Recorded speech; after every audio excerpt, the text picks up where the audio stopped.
Ibnu Katsir di dalam kitab tafsirnya, waqad jaa fi ba'dil ahadits, telah muncul di beberapa hadis, annahu, bahwa yang dimaksud dengan orang yang melepaskan diri itu mimman amana lisanahu, yaitu orang-orang yang beriman dengan lisannya, walam yu'min qalbuhu, tetapi hatinya jahat. Jadi lisannya seperti malaikat, tapi hatinya apa? Penjahat. Itu Bal'am itu. Itu Bal'am. Tidak sesuai antara lisan dengan hatinya. Fa inna lahu ash'aran rabbaniyah wa hukman wa fasahatan, lakinnahu lam yashrahillah sadrahu lil Islam.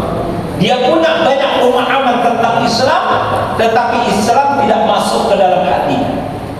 Dulu ada guru tamu ya di UIN Jogja yang saya juga ikut, saya kuliahnya, namanya Natali Polzet. Lah dia hafal Quran, tapi dia bukan seorang muslimah. Jadi dia Islamolog, menjadikan Islam sebagai objek ilmu pengetahuan saja. Dia paham Quran. Pendeta Joko Sutopo itu disertasinya konsep umat di dalam Al-Quran, tapi dia tetaplah seorang Protestan. Berjarak antara ilmu pengetahuannya tentang Islam dengan hidayah Islam di dalam hatinya. Kalau kita tarik ke belakang, ada sebuah buku judulnya Muhammadanism. Ya, Muhammadanism. Itu karangan juga orang yang paham tentang Quran, tentang usul fiqh.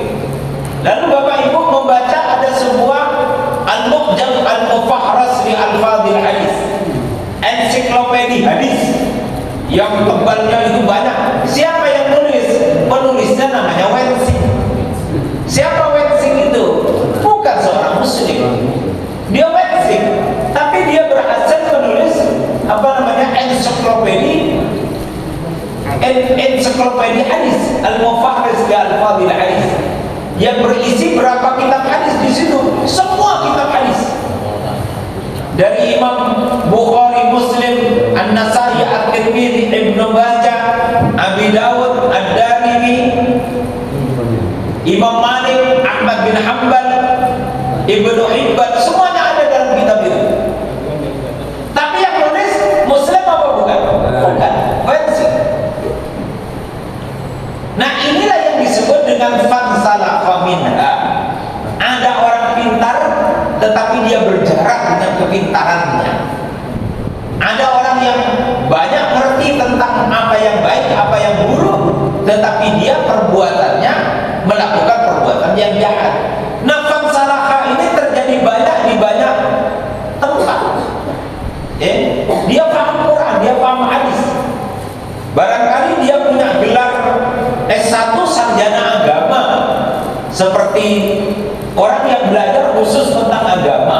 Mungkin doktornya juga studi Islam, tapi akhirnya juga ditangkap oleh KPK gara-gara mengkorupsi cetak Al-Quran. Kan kira-kira begitu. Dan kalau tidak,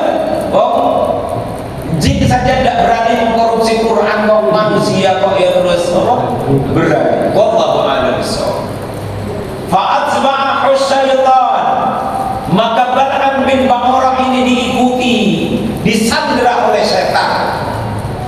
Fakana minal ghawin, maka sungguh dia berada pada kesesatan yang nyata. Oleh karena itulah Bapak Ibu sekalian, kita betul-betul harus berhati-hati bahwa pengetahuan kita tentang baik dan buruk belum tentu menjadikan kita orang baik. Loh, mohon maaf, ada teman saya ambil doktor di Jepang. Apa yang dia teliti? Yang dia teliti tentang cara pandang para koruptor yang ada di Sukamiskin terkait dengan perbuatan baik dan buruk, karena dia orang psikologi, tapi meneliti koruptor dari segi sudut pandang apa? Pemahaman tentang baik dan buruk. Sehingga ketika dilakukan wawancara kepada para koruptor itu, ketika ditanyakan kepada mereka, perbuatan korupsi itu perbuatan baik apa perbuatan buruk, mayoritas mereka perbuatan buruk. Sehingga secara logik, secara logos, menurut ilmu yang mereka kuasai, perbuatan korupsi itu buruk. Mayoritas mengatakan itu perbuatan buruk. Apakah dengan serta-merta ketika mereka mengetahui bahwa korupsi itu perbuatan buruk, lalu kemudian mereka tidak melakukan perbuatan korupsi? Kan belum tentu. Semua orang yang ada di pemerintahan itu kok saya merasa yakin ngerti mana yang baik, mana yang buruk. Dan mereka semuanya pasti paham 100% perbuatan korupsi itu perbuatan yang buruk. Tapi kenapa akhirnya harus ditangkap oleh kepolisian karena kasus korupsi? Kenapa ditangkap oleh KPK? Atau kenapa ditangkap oleh oleh kejaksaan karena perbuatan korupsi? Nah, inilah yang disebut dengan fansalahah. Sehingga tidak ada jaminan orang yang paham mendalam tentang agama otomatis akhlaknya menjadi baik. Karena ada level memahami di dalam agama. Pertama, orang memahami agama itu secara nas. Oke lah, itu tidak ada masalah. Yang kedua, orang memahami agama itu sebagai objek akal, objek ilmu pengetahuan. Nah, ini banyak. Tetapi belum tentu agama masuk secara irfani, membentuk cara berpikir dan melembutkan hati nurani. Itu belum tentu.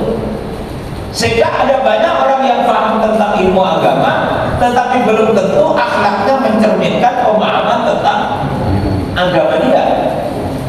Bisa jadi dia menjadi selebriti agama.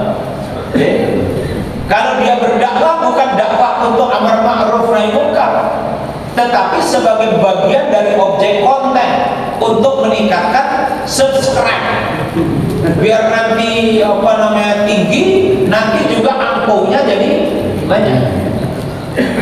Nah, kalau begitu itu namanya dai selebriti. Yang dia kejar itu gimana agar mendapatkan apa? Allah